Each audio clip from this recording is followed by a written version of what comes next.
guys, welcome back to my channel. I'm Namita. If you're new here on this channel, we talk about work life, master's life and many more things.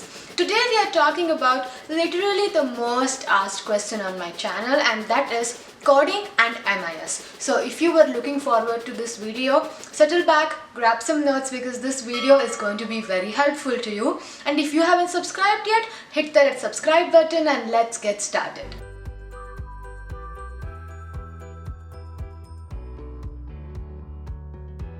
To do this video, I actually ran a little poll on my personal Instagram. Most of my followers are of course my friends, and many of them either went to school with me to Texas A&M, or they graduated before me, or they graduated right after me. There are all kinds of data sets really. So I ran a little poll and I asked them, do you use code, any sort of coding language, or do you code on job? And if you do, what do you use? While I did get a lot of responses, I was expecting a lot more linear answer, but what was very surprising to me is there is no straight up yes or no answer to this big question. So I went ahead and I broke this video into two parts in the same video, where I'll tell you coding in terms of getting an admit and getting your MIS degree, and then coding in terms of whether do you need it on job. I'm sure you're already aware of the fact that dozens of universities in the United States offer MIS. Now MIS is a very hot selling degree, it's very popular, so it's almost practically impossible for me to go through all universities' curriculum, but I went through plenty of universities and I've linked a few in the description box so you can take a look at them yourself. Now I found two separate scenarios. One scenario is you are expected to learn a coding language in the course, so it can be R, it can be Python, it's more of the subject will be taught to you in the university. And then there's another scenario where the coding language is a prerequisite. Now a prerequisite is a course, a concept or a subject that you're expected to be familiar with before you start your degree. Now guys, prerequisites work differently with different universities. In Texas A&M for the MIS program, there are 4 prereqs as of now. I'm going to leave them somewhere on the screen. What these prereqs mean is, if your entire profile matches all required expectations except these prerequisites, either 1, 2, 3 or all 4 of them, a conditional offer will be made to you on the grounds that you will take up these subjects as part of the summer term in Texas A&M. Now what that means is you will start schooling a little earlier. If I remember right, it's about a 6-week or an 8-week or maybe even 12. I don't really remember. I'm going to leave it in the description box. You will attend school at an extra cost of course, and these courses will not be counted towards your main degree's credits. Now this is the second way.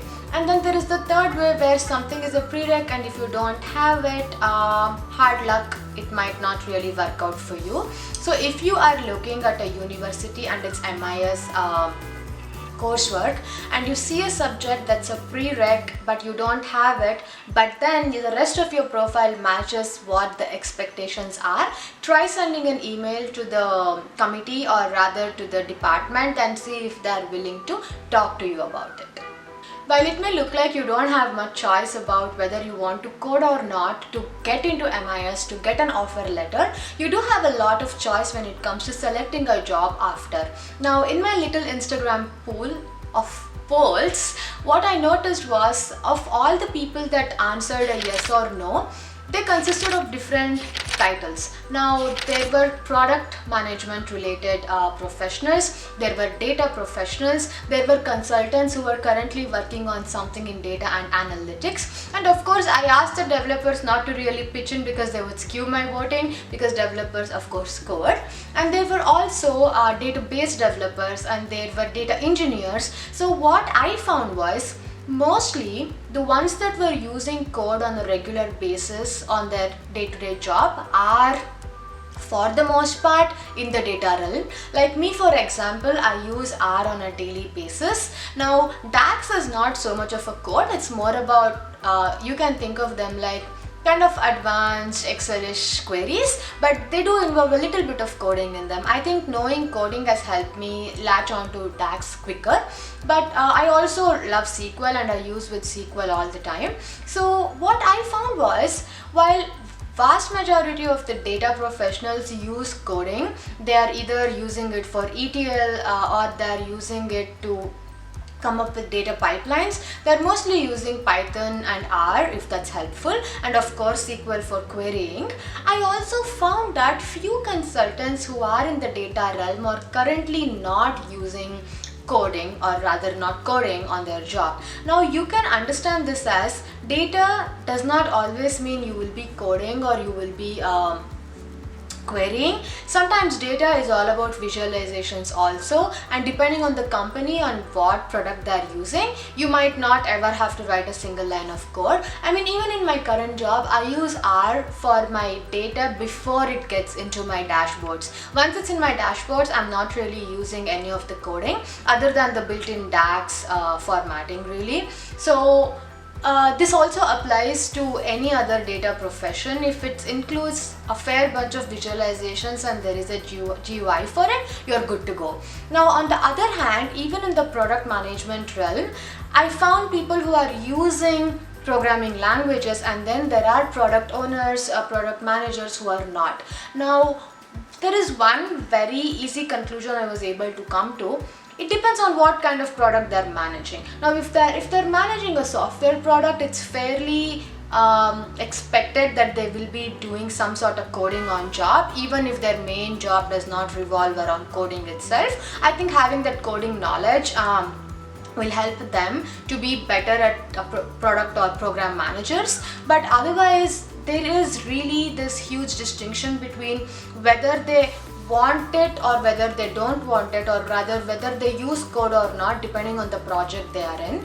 And one another really cool thing I found was most of these professionals who said no, they are not currently coding, do have a software development background. So them now being managers, them now being product people, might also attribute to their really good knowledge of coding.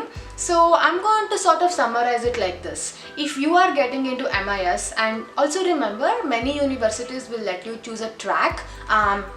Either they have predetermined tracks like cybersecurity or data or management or something along that sort, or they will let you select subjects based on what track you want. So if you are like me and you're aspiring to be in the business analysis or the data analysis realm of things, I would suggest getting your hands dirty with a little bit of coding. You don't have to be an expert at it. Trust me, everybody that codes also Googles. It reminds me of this really funny thing I read somewhere long time ago.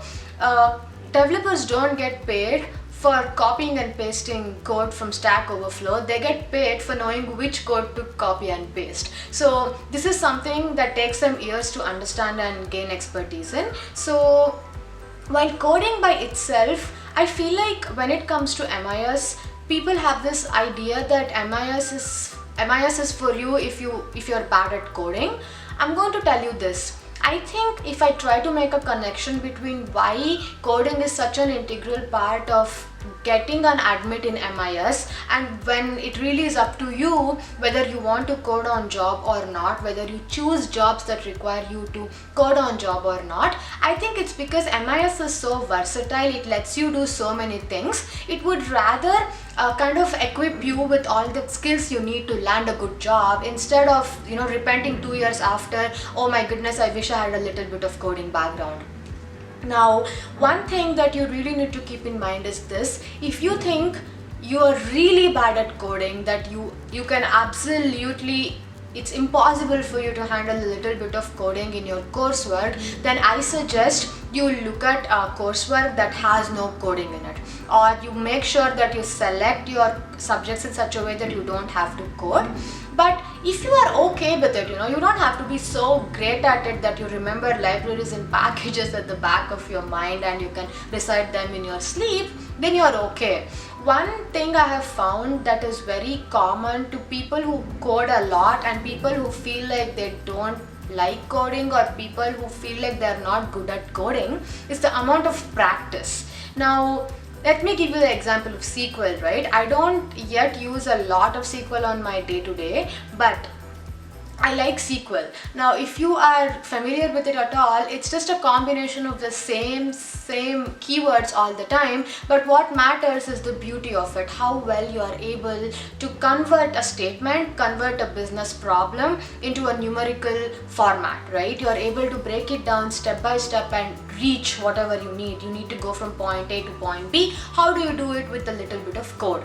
So don't beat yourself up if you think you're so bad at coding, or don't think you should be exceptionally good at it. And please don't compare yourself to people who are spending hours and hours on LeetCode and HackerRank and such resources because they aim to be software developers. Because MIS is not about, oh my goodness, I just hope to God I can get through this and I'm set, you know. It's not like that. It's a very wonderful mixture of different subjects, and also the versatility of it. That's what drives you to MIS, right? You want MIS because the possibilities are endless. Now, these possibilities will, of course, you have to work a little for them, and if that means you have to do a little bit of coding or you have to learn a new language, you can do it. Just don't think of MIS like it's a back gate to getting to what you want by avoiding what you don't want. I keep saying this all the time. Don't assume if I can just not do this, I'm going to be just fine with it. You can choose not to, but try to make sure if you absolutely abhor coding, try to find courses that don't have it, so you don't have to stress about it. And if you do like coding, or even if you rate yourself, I don't know, maybe a 5 on 10, you're good to go. Nobody is expecting you to sit and write thousands of lines of code just to get a degree or start a job. Okay guys, that was a pretty long rant. I hope it was useful, and just to summarize, if you're left with a lot of information, I'm going to summarize it here. So, if you are really good at coding, MIS is okay for you. If you're intermediate at coding, you can still manage it. And if you're really bad at coding, if you think you can put in a little bit of hard work and practice a little bit because MIS is interesting to you, it is still right for you. Now, all these pointers are applicable for you, just considering the degree itself in terms of getting an admit and graduating. And when it comes to getting a job or starting your dream job, whether you want to code or not is up to you. If you're just glad that you got away with coding with the degree and you don't want to do it anymore, just go ahead and create a career for yourself that does not involve coding. But if you love tracks like data, where I think it's fairly important to have a bit of a coding knowledge, then coding becomes a bit of a necessary evil. But I think it is not a Herculean task. It is very doable. I do it. I learned R on job, and also R and Python are more used, and Python is also pretty easily learnable, and I think everything is sort of figure outable, you know what I mean? So don't think of coding like it is some very difficult, impossible hurdle for you if you want to take up MIS. But then again, don't think that if you do not have any kind of coding idea at all, or if you've never had coding as a part of your curriculum, or you don't have much introduction to it, but your university expects you to know it, I cannot really think of ways to bypass it unless the university is willing to make an exception for you. For that, like I suggested, send them an email, give them your entire transcript and explain to them your candidature and see if they're willing to help you out. I hope this video was useful. I hope I was able to answer all of your questions. If you still have more questions, leave them in the comment section below. Next week, I'm going to be going back to my Prep With Me for Your Master's Degree series, and I will be talking about how to get great letters of recommendation and how to craft an amazing resume meant for your offer letter to get an admit. With that said, if you guys haven't subscribed yet, subscribe already, like this video if you liked it, share it if you think it's going to benefit any of your friends, and I will see you next week. Bye!